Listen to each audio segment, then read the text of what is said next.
Welcome to Talking Politics. I am Paul Gable. I'm here with my good friend and co-host John Bond Sr. And today we are hosting Myrtle Beach City Council former councilman and current candidate Wayne Gray. We'll be back in a moment.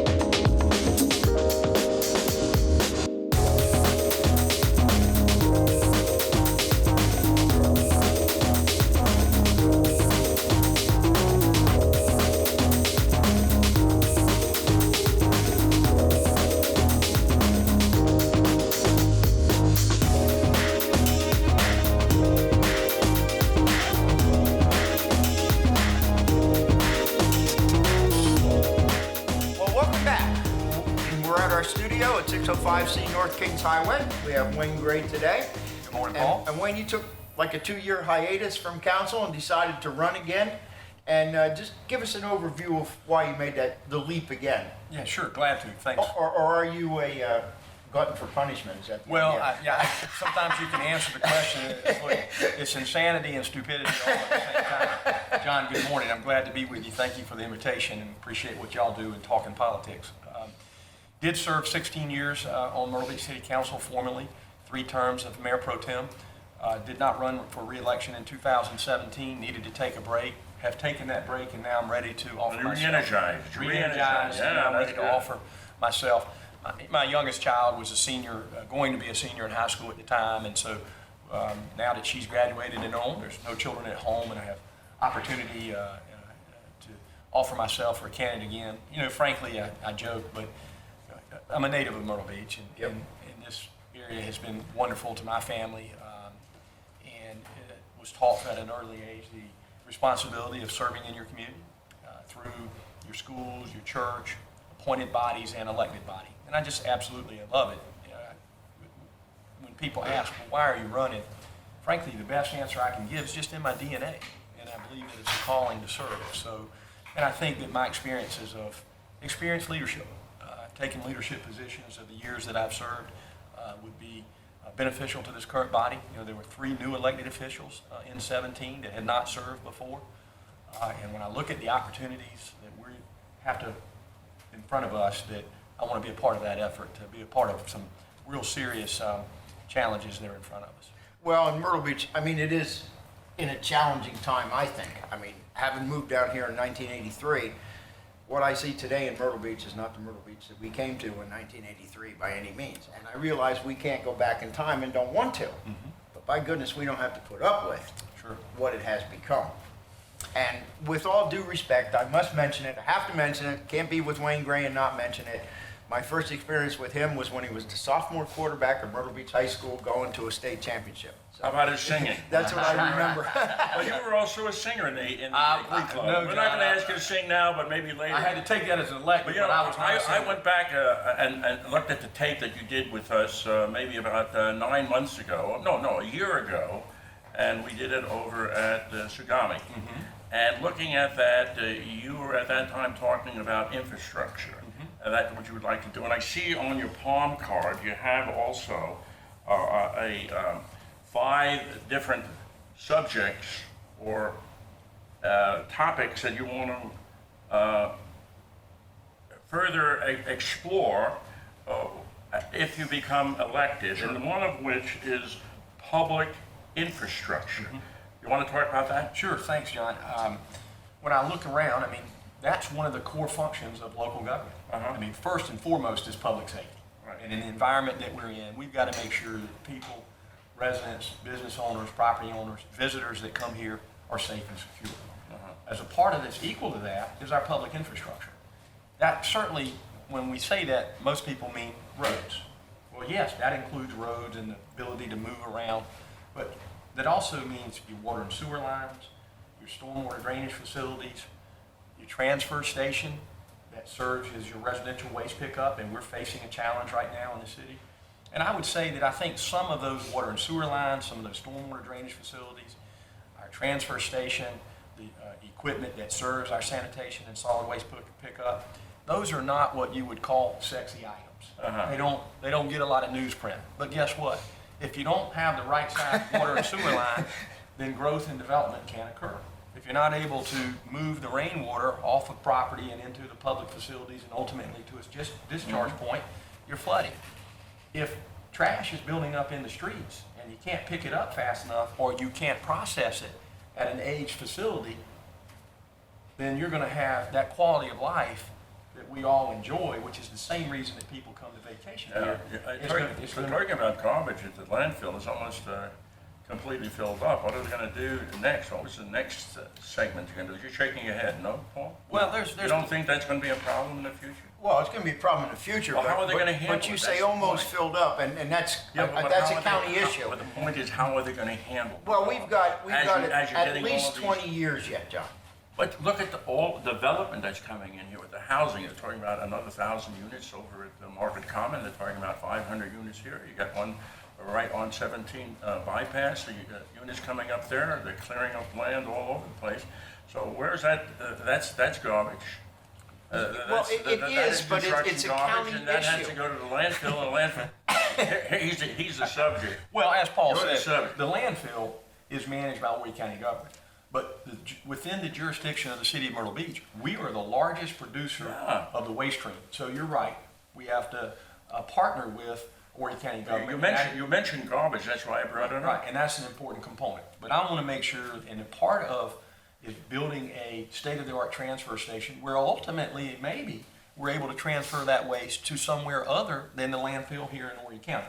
Those are larger, more difficult challenges that are in front of us. Let me say, That's visionary. That's very good. Right, along those lines, that is listed in the 5 areas of commitment is intergovernmental cooperation. I'm glad you brought that up And- because that's needed. And I think in my years of service, I led the city on partnering with Horry County when we entered into the multi-county business park and the development agreement there. I worked with the school district in leading the renovation of Doug Shaw Stadium and the Myrtle Beach Tennis Center. And then here in recent months, we've had the 2 largest political organizations in litigation over local tax policy because of maybe following the money. And I believe that my experiences of respecting our differences, recognizing the challenges that we're facing, but working through those challenges by communication, cooperation, and openness and transparency. The last thing we want is for a court or maybe the General Assembly of South Carolina to dictate to us local tax policy. That's not good. And our business leaders have not, businesses want to know they need stability. So there's been this instability in this hospitality tax. So again, I believe that my experienced leadership will serve the body well going forward. Well, let's investigate that a little more. And you're right. I mean, the county and the city have been like this a lot of my time down here. And we can go back to the Development of the airport. The airport, and when we got an intergovernmental agreement on the airport, we seem to have smoothed that out. The money collected from the campgrounds and the splitting of that money, and I call it the airport fund, but it's technically, what's it called? Well, it's land. Seascape. Seascape, is that's what what people I'm refer thinking. to that property. Right. It's land that was granted to the city by the Department of Defense. But you're right. There is an intergovernmental agreement that covers the collection and the distribution of that revenue for a specific purpose. Expansion enhancements at the Myrtle Beach International Airport, which benefits all of us, to include predominantly the businesses and the hospitality industry within the city of Myrtle Beach. But with respect to the brouhaha you had years ago with the airport, it wasn't so much the council that was against it, it was your community board there, appearance board, that were opposing it. And they didn't like some of the designs, they didn't like the colors or what have you, and they didn't approve it. And so consequently, you had a board that's not elected that was making rules, regulations to stop progress. Well, So do you still have? let's come back to that because Just let me just finish my thought. to finish your question, then we'll wait for Wayne to answer. Let me finish my thought, for God's sake. We've already got our problem. But I understand that, but Wayne is anxious to answer the question, or he's jittery, so therefore.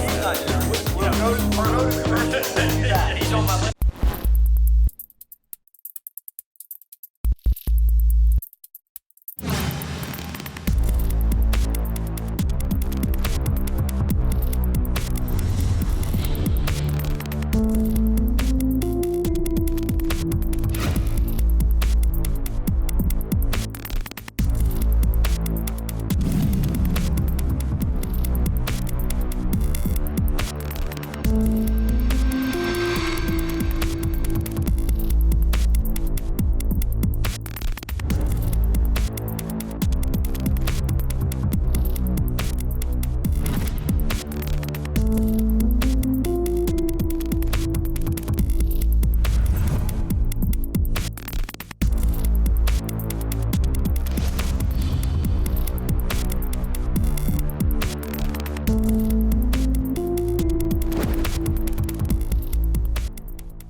at Brothers Grill, and as a server here, I'd like to make sure everybody has amazing service and good fresh food every single day. We serve lunch and dinner from 11 a.m. to 10 p.m., our happy hours from 4 to 7, and we're located on 5900 North Kings Highway. Follow us on Facebook at Brothers Grill Myrtle Beach.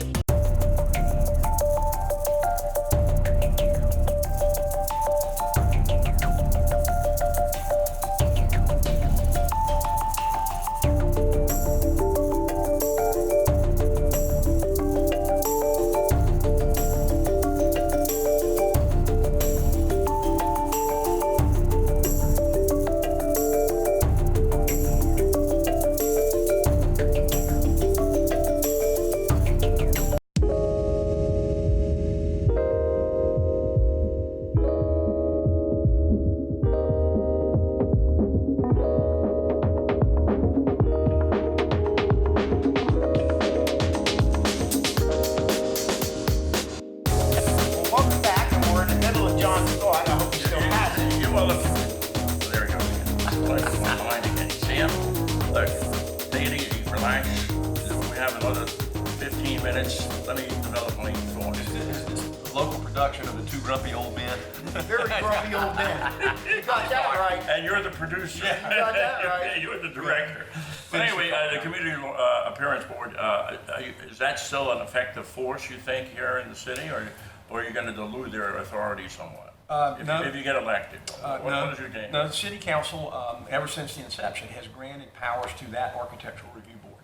And one of the characteristics that they're able to evaluate when a new facility or structure is being constructed is how would it be compatible to the neighborhood? As I recall the decision by the Community Appearance Board, the size and the scope of that proposed terminal that was on the west side of the runway, adjacent to a burgeoning new community known as Market Common, is that it just didn't fit in with the character of the neighborhood. And I'll just say, as we evaluate that decision, we've got a first-class terminal right now that was built with far less dollars than what that new terminal would have been built with. And so I think in hindsight, regardless how we got there, the right decision was made. Well, yeah, I would have even been a little bit less on it, and I would have just done some stuff to add on to the terminal that was there. Yeah. You were getting the money from the FFA. You were going to No, you weren't. And so forth. No, you weren't. In It fact, said there was a need to at improve one it, time, and all of a the county considered issuing bonds for 40 years on a 30-year building. Now, that's insane, but they considered doing that. Yeah. And I There must think have been a rationale for them to do that. the rationale was they had in their mind they wanted to build this $500 million terminal with house waterfalls and all kinds of nonsense that we didn't Did you see the rendering on that? Yes, I don't did. know. I was very intimately Maybe that involved was- in maybe- writing about Maybe that that. was worth it then. Do Oh. you think it was worth it? No, Wasn't worth it? no. Well, don't you want to glitz up the area? Well, I think right now, if I may intervene, we have a very efficient, effective terminal. But that's a county matter. We're talking about Wayne Green getting elected to city council. Let me just say this to you to but you answer have your one- question. You have one here. My in experience in neighborhood airports, Richmond. Right. and they were my experience in airports, and it was many back in the 70s and 80s. I wanted to do two things. I wanted to get in, drop off my bag, get on the airplane, and leave. I wanted to come in, pick up my bag, get out of the airport, and leave. I wasn't around for looking at aquariums and waterfalls and stuff. I'm sorry. Okay, you have one thing, fiscal responsibility, okay? Is that one of the areas that you want to look into, or just one? No, well, what is development? Let me say, focus. You said two things in neighborhood enrichment. I first believe that to be a great city, you got to have great residents. Great residents make great neighborhoods. Great neighborhoods make great correct, cities. yes. That's right. And as I ride through our neighborhoods, we've got some very fine neighborhoods. We've got some that need further enrichment. Sidewalks, open spaces, improved lighting, working with Santee Cooper or whomever may be our energy provider, given the challenges that Santee Cooper is facing, to change out Well put. the lighting, that it's better and it's improved. Again, that goes back to safety and security, making residents proud of their neighborhoods. And if we have great neighborhoods, we have a great city. Fiscal responsibility, that's a big word. Yeah, that's right here, number 4. I've spent 30 years as a senior executive in banking. I currently work for Synovus Bank. My family also has been a family of entrepreneurs in the hospitality, golf, construction industry here in Myrtle Beach. And one of the perceptions and realities was that when I was on council before was I had a very strong command of the budget. And I believe that fiscal responsibility is a couple of things. One, making sure that we have a fair tax policy between our businesses and our residents, that we're maintaining the lowest tax Businesses requests would love to hear that. we can. Okay. And then finally is making sure that we're managing our expenses. Managing what? Managing our expenses. Okay. We've got to be accountable to our taxpayers. And I would suggest to you that over the last couple of years, we have pursued some efforts and some initiatives that I thought were flawed ideas, and in pursuing those, we've spent a lot of money. For example, we entered into a relationship with to buy property and a church property on Kings Highway that we were going to possibly retrofit and renovate into a new city hall and combined city offices. Just not a good idea. It's I'm a member of that church, but it's a age specialty use plant. It had less square footage than what current square footage we have today, occupying with offices. It sits east of Kings Highway in the A zone, so you can imagine how many times you would be evacuating it. And we probably spent upwards to $100,000 between a contractual obligation and resources of analyzing the building and what would it cost to renovate it for that purpose. Ended up backing off of the project because what we learned was we would have less square foot than we currently have, and the cost of retrofitting it would be beyond what we're able to pay for. And finally, I just said we don't need a new city hall. We need to add some additional office space. Right. We've got plenty of office space in and around our core downtown area where we need the city We have the complex. to be a property owner and have use, because that's going to help drive traffic to an aging downtown. But do you believe that it would have been ideal to put maybe a new city hall where they have the sports complex now? They have all that vacant land No. that are there? No, we don't need a new city hall. You don't need it. No. So City hall leave it- that we have okay. is adequate. And again, we were the city was adopting a master plan that calls for more public space and uses in a downtown area in and around current city hall and the super block. Well, then why would you consider moving city employees out of that area to another area and make it even more vacant and more empty? Yeah, exactly. Well, to get all of the city services in one particular location together with the city hall. They are. You would have, but you have to go across the road. Well, we have a nice on Oak campus. Street. You got the police station, you got the city services, you got city hall, you'll have more office spaces, and that becomes a municipal complex which can serve as a catalyst for some of the downtown redevelopment. But if they want the downtown redevelopment, wouldn't they consider the city hall to be an ideal place to maybe expand and get it moved somewhere else? I'm just asking you. I'm just telling you, you don't need a new city hall. So you're talking about in your bulletins here on your flyer, you have here neighborhood enrichment. Right. So I was just thinking and A new city hall. putting that two and two together, but that's Well, not. a city hall doesn't enrich the neighborhood, and a new city hall that you don't need is not fiscal responsibility, because that would be spending millions of dollars on a non-revenue generating public use building that you already have an appropriate facility. Well, we've had Tivy here, Tim Wilkes, complaining that there's so many empty stores. Well, that's another topic. We got to take a break again. Again, We'll come back to I'm that. sorry, Melina. Come right back. We'll be back in a moment. P. Reynolds by the Ocean is a restaurant and live performance space with an open jazz jam every Thursday at 6 p.m. Are you looking for something special, something new, something different on the Grand Strand? Great food, cool jazz. You'll find it only at P. Reynolds Jazz Supper Club, located at 1212 North Kings Highway in Myrtle Beach. P. Reynolds by the Ocean, something special in Myrtle Beach.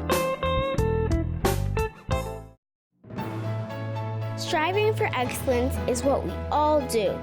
After 10,000 hours of practice and preparation, we become experts at our crafts. Our skills become a manifestation of our talents, and our service becomes sought after. We are the professionals, taking care of the details. The Professionals, mobile detailing and car cleaning specialist. Taking pride in what we do, so you can take pride in what we do for you. My name is Angelo Antonucci, and I'd like to welcome you to my restaurant.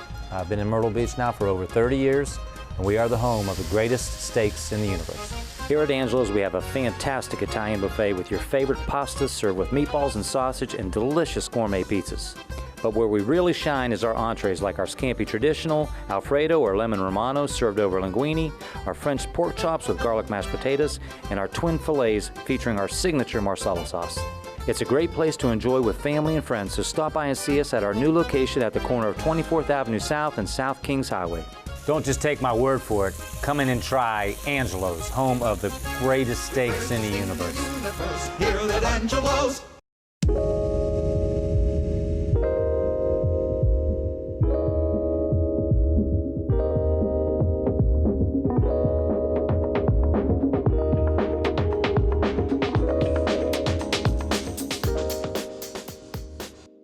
Well, welcome back. We're here with Wayne Gray, a candidate for city council and four-term former city council member. And we were talking about, John was bringing up about neighborhood enrichment and stuff. And, to me, it's almost like there's two cities, the north end and the south end. And that's disregarding Market Common for a second now. The old south end. Right. And that's where he mentioned about Wilkes and the buildings and what have you. Sure. You need to get something done down here. Yeah. What do you foresee for that one? Well, clearly, if you start at really about where the former Myrtle Square Mall site is, and then you move south to about 16th Avenue South along Kings Highway, that was the city of Myrtle Beach's core business district, its original development district. It's about 100 years old. I kind of look at Myrtle Beach 2.0. And so this area, particularly in and around the pavilion site, from the pavilion to about 3rd South, from Kings Highway to Ocean Boulevard, is still a challenged area. It hasn't experienced the development and redevelopment that the bookends of the city is experiencing up and around Grand Dunes and Market Common. So clearly the city plays a role as one of the stakeholders and partners in ensuring and encouraging redevelopment. There have been attempts, and we've been successful with the boardwalk and what drove private development associated with the boardwalk, the Skywheel and Land Shark, and some of the improvements on Ocean Boulevard there. I would say that one of the main catalysts, though, to rebirth some new development in this area that's experiencing stagnation, and if you're experiencing stagnation, you're in decline. You're because falling everybody behind. else is moving ahead. Right. Is the repurposing of the pavilion site. It is the largest single owner of property in this area, 12 acres, and it sits as a block, if you will, between what's developed on the north, between the 11th to 16th Avenue, but moving further south. So I hope that what we can do in the future, as we are experiencing a fairly strong economy, there's some headwinds that are in front of us, and a part of rebirthing and rebranding our core downtown area, which gets so much attention, is partnering with the largest property owner in the area, the largest property owner in the city, and quite frankly, a great contributor as a corporate citizen, but that's got to be a part of the repurpose. I like the ideas of the master plan of putting some public purposes in and around the old super block. That's, again, going back to the City Hall complex, but that's minimal in its impact. Repurposing that site. I represented the city on the Ride 3 Citizens Advisory Committee. One of the projects that I fought for was the realigning of 501, because our road network here is malfunction junction. It just doesn't serve itself well. Not quite as bad as Columbia, but close. Not quite as bad. But you come to this traffic light, and do I go this way? Do I go this way? And you got this section of Main Street that separates Chapin Company property, the miniature golf course, and some very nice buildings where Sun City Cafe is. You can close that section of Main Street, repurpose that into parking, which is what a lot of these retail buildings lack, is the appropriate parking. You've got this new gateway, this new Main Street that's going to be 5 lanes, underground wiring, wide sidewalks, beautiful landscaping that will drive new development along it and create a better grid in the road network. I do think that is beneficial, and I fought hard.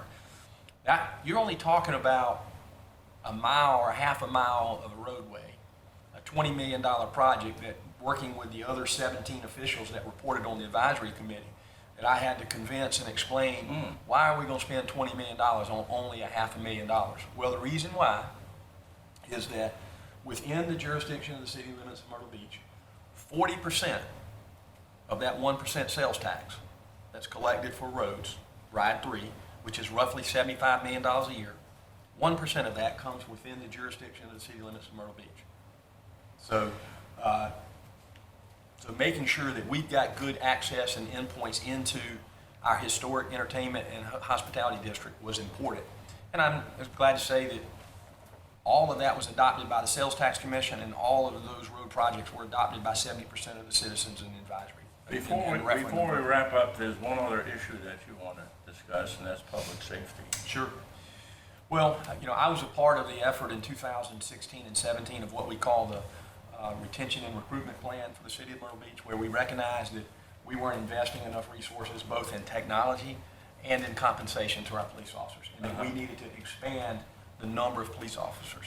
And we had to adopt a plan that we could afford, that we were committed to, and that would also be practical. So we adopted a plan of 10 officers a year over a 5-year period. We were reallocating general tax dollars and accommodations tax dollars that can be expended on law enforcement because of the tourism concentration and the influx. Why don't you just go get 20 or 30 officers a year? Well, you practically can't send that many to the police academy. Right. About 10 a year is all that's going to be taken from any one jurisdiction. But this and always should be our number one priority. That what you just said now was needed in the last election when John Rhodes was hemmering and hawing against the attacks of public safety and hiring more police officers by Ed Carey and so forth. You just couldn't do it by the manner in which Ed Carey proposed. And that was a stickling point, and this is what you just said makes a lot of sense. You just can't get enough officers into the police academy because it's overcrowded. Right. And you only can do so much. So that's excellent what you just said. Well, John, one of the things that's what was needed last time around. They missed you. Well, I wasn't in that election. I know you weren't, but they missed you. Well, thank you. One of the things that I think I pride myself on is when we look at some really complex issues that face our city and our community, And you're good at it. is the ability to dive into the nuance, find an appropriate resolution and compromise amongst, and then articulate that message, and then develop a consensus to move forward. And that's that experienced leadership that I believe I offer. In my opinion, that's why you need to go back onto the city council. Thank you, John Bonsi. To bring some rejuvenation there and power to get things done, a visionary like yourself. Well, I think you need a much more intergovernmental coordination. Well, too. he just discussed it. I realize that, but I'm reiterating, I really think you do, because we're well past the time when Myrtle Beach sat by itself, made its own decisions, and Horry County sat by itself and made its own decisions, and North Myrtle Beach. We need to have a concept for this county. Right. Because this county's growing too fast and experiencing too many problems not to. Should he repeat himself of what he said? No, he's going to add to I mean, it. he already said the cooperation. He's just going to add to it. I'll add to it that we need to be broad-minded. We can't be narrow and myopic in our thought and just think of within the jurisdiction of the city of Myrtle Beach. We have to work with our sister jurisdictions. Myopic. Right, work with our sister jurisdictions in terms of building new roads, in stormwater management, in serving our guests and customers that come here. They don't recognize boundary lines. That's right. Jay is signaling us. And I will just say this, I have great individual and collective relationships with county government and the individuals that serve there. And I can say that several of them have said to me, I'm glad that you're running. I'll do anything I can to support you because I appreciated the work that we've had together in the past. Well, Wayne, we thank you for coming and joining us. Just a little levity of the program. We have one more minute. You told us before that you were a singer in the Glee Club. Would you want to sing a few songs for us here, or do you want to give us a notice? I wasn't a singer. You did such a great. I was his lip-syncing. tone was so perfect. Wayne wants to get elected, John. Yeah. He doesn't want to sing. But if you really want him to, as your former I got this choral song. teacher said, all right, okay. hit an E for us. I'll drop it. My favorite song's Andy Griffith. You got a line, I get a pole, honey. You get a line, I get a pole, babe. You get a line, I get a pole. We're gonna call that hole, honey, baby mine. See, that's why you want to vote. You need some levity on the board. We gotta enjoy what we're doing. Thank you very much. Thank you, John Von Very Senior. good, yeah. Paul Gable. Wayne, thank you. See you Friday Thank night. you very much. Yeah, Go Seahawks. Go Seahawks was right.